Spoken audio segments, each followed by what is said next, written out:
টানা নিম্নচাপ ও ঝড়ো হাওয়ার ফলে সমুদ্র উত্তাল হওয়ার সম্ভাবনা। আবহাওয়া দপ্তরের পূর্বাভাস অনুযায়ী শুক্রবার গভীর সমুদ্রে মৎস্য শিকারের উপর নিষেধাজ্ঞা জারি করছে মৎস্য দপ্তরের তরফে।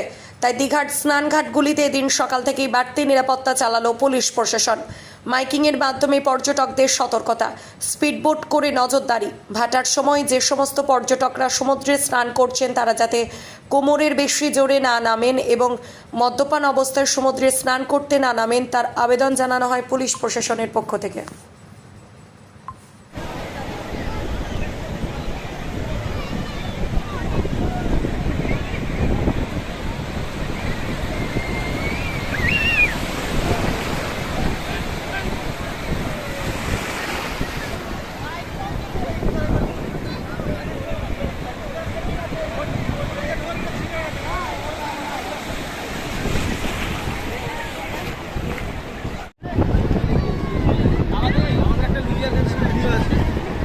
যাচ্ছিলাম সিভিল লুলিয়ার কাছে আছে দিয়ে দিতে বলবেন।